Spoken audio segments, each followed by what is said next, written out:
Welcome everyone on the mentality of UX. My name is Frank Variale, and I have here with us Rashmi Kakde. I hope I'm pronouncing that right. You are, Frank. Thank you. Thank you for being here.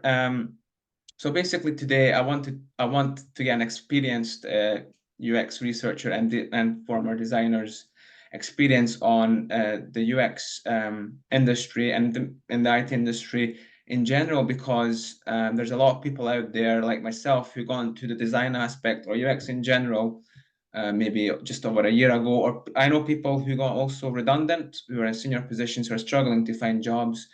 And I thought it would be really beneficial to find someone like yourself and basically experts to see what we can expect in the future. Where is the artificial intelligence will take the sector, how we can adapt, what we can do to maybe stand out. And I thought, who would be better to ask than yourself, Rashmi? So can we just start off by just you telling us a bit about yourself, where you started from? I see on your LinkedIn you started as a graphic designer way back in 2002. So can you just please tell us about yourself a little bit? Yeah, thanks so much, Frank, for having me on this channel. And although you predominantly know me as a user researcher in the field, I tend to wear many hats. I'm also a usability specialist. I'm somebody who actively guides people and advocate for digital accessibility and inclusion. And I have worked as an ethnographer in the past. I'm also an artist, storyteller, and a speaker at work.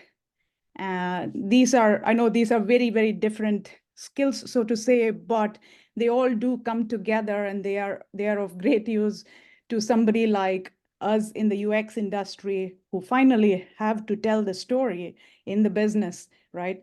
And it's not just about telling a story, it's often about getting people interested and people coming over to your side to acknowledge the problems and push the needle, do some work in terms of improving the experience, both for the interest of the business and for users. I'm somebody also who takes active interest in training colleagues in public speaking. I'm also a mental health ally at work. So I come from a very varied background in art, graphic design, and UX design. So it was back in 2007 when I graduated as a graphic designer. I entered the world of UI design back then as a solo female designer in quite a big team of software engineers, I must say, who were building a suite for television broadcasting. And it was a collaboration with a software company in Bangalore and a company in France. So soon after that, I spent a couple of years doing UI design. And during those years, I found myself asking more and more questions like, why are we doing this? Why do we think this design that we are creating is what users need? And as designers, I think, and I found myself making a lot of assumptions without having spoken to users at all. So I found myself getting closer to the researcher mindset, which is all about getting into understanding the why behind everything. And with the curiosity of understanding users, what are their needs? What are their challenges? What do they struggle with? So that led me to taking a career break and going to study a master's program in design ethnography at University of Dundee. And after that, When was that the Dundee University part? the Dundee University, yeah, that happened in 2009. Oh, so that's a very social science background you have there, actually. Am I right in saying that? Because it is basically ethnographer, and the research that you have to do in order to understand how people think and want, which is very strange, because if you come from like a design background, just sheerly from that, I met a lot of great UX designers who can do a lot of good UI interface designs, but sometimes I think that they just go off what other people are doing, and which is not bad because they follow trends, but they Yeah. copy each other, but they don't really acknowledge or even, well, I guess they consider, because someone had to do the research for the original that they copy and copy and copy. But I think people update, people like even the web content accessibility, as I've seen you do the presentation, and how much companies lose out on and how many people just don't use a certain application because they haven't tailored that to their needs, or there's no aspect to it. So I really find it interesting that you also come from like this social science research background, and well, no, you come from a design and then you went into it. So I really Yeah, find it I interesting. dipped into ethnography. I think what pushed me into that field, I wasn't looking for ethnography course as such. I went in the pursuit of understanding users. What makes us create more meaningful products? How can we create a service that is very meaningful for users? And often the missing gap I see in businesses is not having spoken to users, not having understood what those user needs are, but making assumptions and throwing business needs very high in priority without thinking about users, right? So that's the angle I bring into business every day. This is how our users are. This is their mindset. Here are their challenges. This is what happens to them on a day-to-day basis, right? Say, for example, ethnography is basically trying to understand users in their natural environment. And your natural environment could be a supermarket, or you could be at a desk all day working 8 hours. So that's your natural environment. So if you were to look at how a user struggles, so typically, what does a user's monitor look like? Do you have 40 tabs running on your screen? Do you struggle for time? Do you struggle for attention?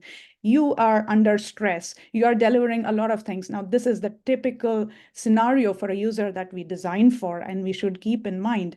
And this is where I come into also talking about situational disabilities. You consider on a typical midweek, we are stressed at work.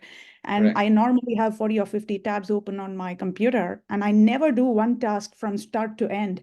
I have so many distractions, and everybody is struggling for attention. Everything is grabbing your attention. Can we design better for this situational normalities that occur in our life? They are not even disabilities.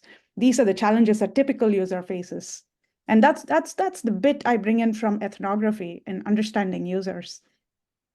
That's that's fantastic actually, and so we can segue into the part now, because you have this great background and you obviously do consider, and that's how I've been taught in my UX course with the UX Institute, which is accredited by the Glasgow Caledonia, that research is like the great bulk, and understanding what actually people, not necessarily what they want, what they need, is a bit different. Absolutely, yeah. So coming from It's like, yeah, it's like my mom wants the fanciest phone, but would she ever use all those features? She won't. No, exactly, yeah. So, but which actually segues into the whole topic that I want to discuss today, is like how can new UX designers and UI designers get noticed and get better employability? Because as you may know that, and I've heard from a lot of people in the IT sector, that there's a great downturn in 2022, and then there's been a lot of redundancies even now. There's like we're in the third wave, but on the other hand, I'm seeing people saying that you should be, because the way I've been taught is that the full process of research, analysis, then concept, and then design and what have you. But a lot of people are saying that concentrate on the UI, just the UI, just put up something showy on your portfolio, and which maybe is correct from someone who wants to employ you and just wants to see at face value. But what do you think, someone who's maybe getting into or just trying to get employed? Because for me, my personal, I'm only getting little bits of work here and there, but from friends, I do favors, I do voluntary projects, but I do want to get employed by a company to get like a more steady pace of involvement.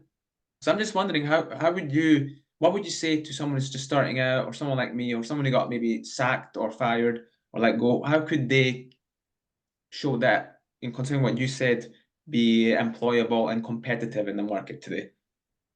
Yes, I'll begin with some of the most misunderstood thinking here behind, say, making a portfolio, right? Everybody wants an amazing portfolio when they're trying to get into the industry.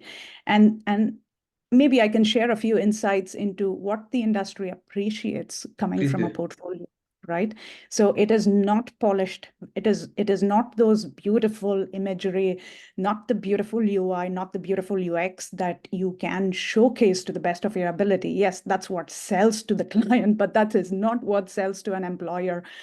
What is valuable for an employer to see in somebody's portfolio is, has this person, what are the challenges this person has worked through, and how have they dealt with it? Because in the real world, rarely does things happen in that order. Define, research, design, evaluate, and then the cycle. Rarely that ever happens. Most of my projects are like I'm dumped in the middle of a stage where a whole service has been created without having spoken to any user at all, right? And before they go into alpha stage, they probably there is a panic somewhere, like, have we built the right thing?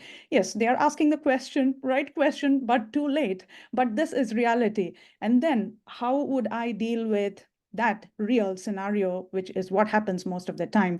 What am I doing from there onwards to help the business, right?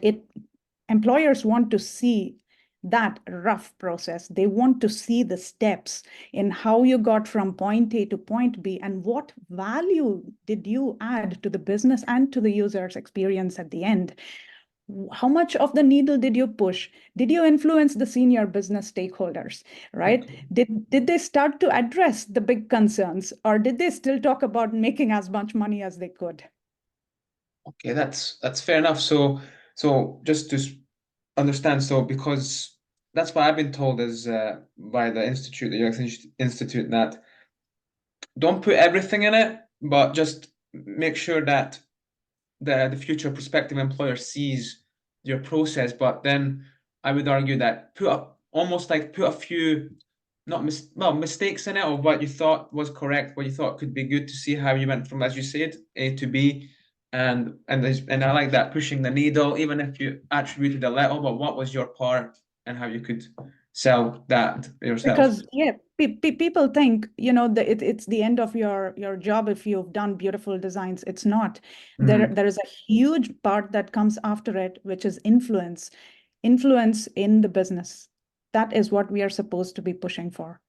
that's very understandable, actually, and I totally agree with that. So then my next question would be is so given that you have a wealth of experience, Rashmi, how would you describe the current state? Did you ever experience, or did you ever hear of, like, obviously you're a senior and you're embedded in this, so maybe it not doesn't impact you as much. But have you ever experienced such a downturn in the IT sector? Absolutely. It is looking so dry at the moment. I do, out of interest, scan the market from time to time as to what are the opportunities looking like.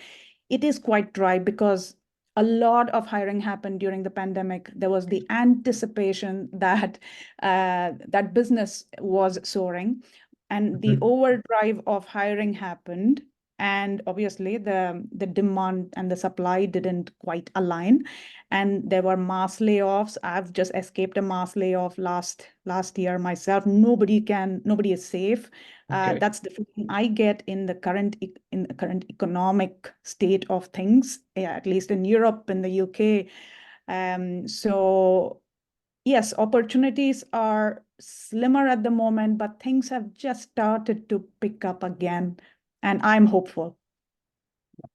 Okay, so in saying that, where do you see like the trajectory? Big, maybe because I did hear that before the pandemic, everyone was getting, people were really lucky with jobs, actually. So what do you see? Do you see another spike like that, or do you see that maybe AI will basically intervene in a way that maybe employers won't need for so much the human element in UX, even though it does kind of require a human touch, obviously, because it is about user experience.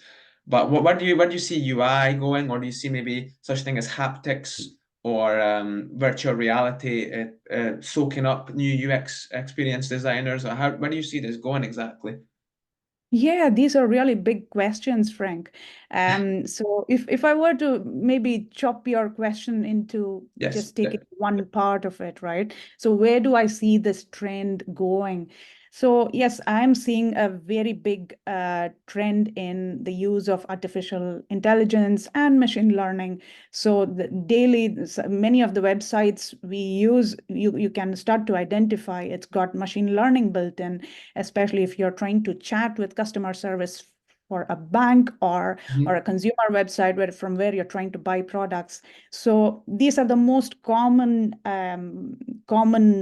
I must say, patterns in how they are using machine learning and artificial intelligence. I use an exercise app where there's an AI bot built in. So I have an AI coach who designs my programs. What should I be doing today to meet my targets, right?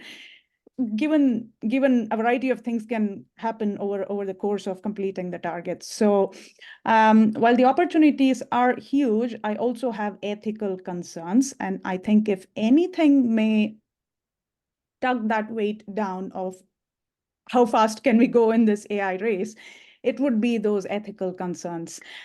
Say, for example, everyday applications, it depends. It depends how high the stakes are. Say, for example, you are a health company like health organization like NHS, who have a huge responsibility towards public health, right? And if they build in machine learning and AI into something like a chat bot where you can say, okay, tell me what you are feeling, and we can help you figure out maybe what you're experiencing and give you some advice. Simple, basic first steps, right?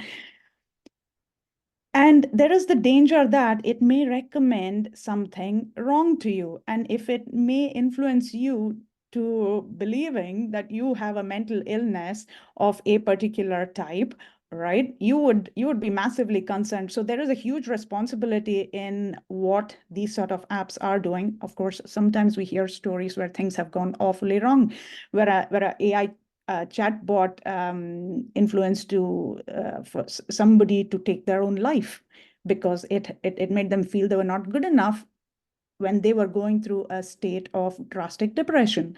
Now, what things is the AI bot taking into consideration of the human mind itself, right? So there is a lot of complexity involved in just holding the organization responsible for doing the right thing to the user.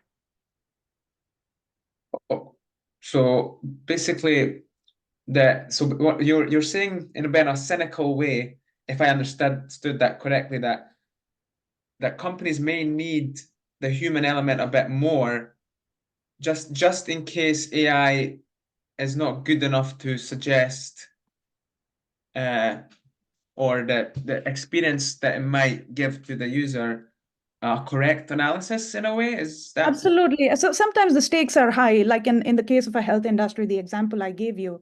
But on the other hand, I've had a last weekend I was trying to buy something from a cosmetics website, and something bad happened. That the payment portal tried taking money 3 times, right?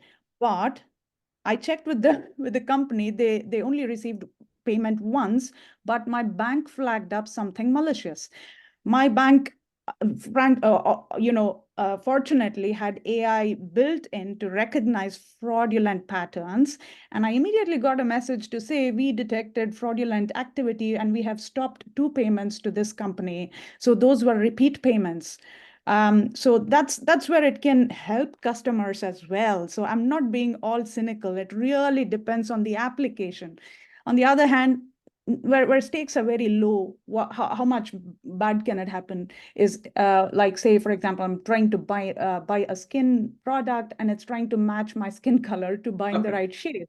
The stakes are not very high, right? Even if it is one shade wrong by 10%, I can live with it. Okay, I suppose. So, but so in overall, do you think that there will come a point again that maybe, say in 5 years, that because a lot of people also that I'm on forums, they say, well, what's the point in me learning UX if eventually, let's say, AI will get as good? Or do you think there will be even a boom as big as it was before the COVID pandemic? Or what's your analysis in terms of, well, what do you think? How do you think it will, like, will there be enough places for all the UX experience designers that are coming out and graphic designers? Will there be enough jobs for them, do you think? If there be? Absolutely, absolutely. The way I see it, the way I myself use, say, something like ChatGPT, I use it as my research assistant. Mhm. And if you're using Figma, you're using it as your design assistant because it is inbuilt in some aspects, right? So as a Yeah. designer, as a researcher, you're using it as your assistant to help you gain some speed, right? Deliver something quicker. But there is a huge amount of human decision making, I must say, which AI is currently not at the stage of stealing our jobs. If it is there to serve us as our assistants, it is there to help us achieve things faster.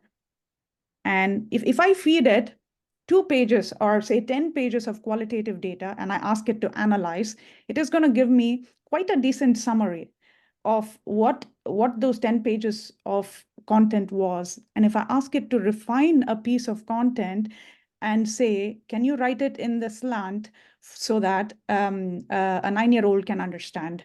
Very high readability. It can really help me, and it helps me do that much quicker than I can do it myself. Okay, that's so I guess to end the serious questions on a high note, there is a good chance that uh, AI will be more of an assistant, much how Figma is a drawing assistant to us, and we don't have to use, say, PowerPoint to put all the pictures and stuff together, or designs. So I guess in that way, I would have to agree with you there that the analysis is that there is a good future for UX designers. I hope there's going to be a lot of companies again and startups coming out of the groundworks again that will need UX designers. So yeah, I'm happy about that. Just two more short questions. Have you ever worked as a freelancer, Rashmi, or Long, what do you make of long that? time ago, a long time, long time ago, when I was very much at the beginning of my career as a graphic designer. Okay, that's fair enough. And the next and last question will be: you will be at the UX design meeting in Edinburgh next week? Is that correct? Yes, that's right. Next Thursday. Good. I'll see you there then, Rashmi. I'm very thankful for answering our questions. I hope and I trust that what you say is gonna help a lot of designers and people in the IT sector get a bit more joy. Well, yeah, joy out of this and maybe come with an open mind that's not all doom and gloom. Downturn happens in every industry. Every industry. Yeah. It's just how a market-led economy works, which for better or worse. So I do appreciate you telling us that and giving us your experience. And you're on LinkedIn, I take it. Obviously, I don't. If you want to be Yes. private, but with your name, that's great. And I just want to tell all the folks out there, if people watching this, that Rashmi will be in Edinburgh at the UX meeting next the 28th. It's a UX That's design right. meeting, and she gives very, very good talks and very energetic talks. And as you could see, they're very helpful for anyone who's getting into the industry and what they can maybe adapt into their skills and portfolio to for future employers to see, especially when it comes to web content accessibility guidelines. Sorry about that. No worries. There's also UX Scotland coming up later this summer in May. And if any of you are going to be around there, it'll be lovely to meet you UX folks. And what else happens in Edinburgh? There's the Accessibility Scotland as well. So do Oh, keep a shit. lookout for that. They revived that after many years of taking a break due to pandemic and all that. So they came back last year and it was fantastic. So do look out for it if it happens again this year. Okay. Thank you very much, Rashmi, for joining us. I do appreciate that. Really appreciate what you're doing, Frank. Keep up the good work. Thank you. Bye.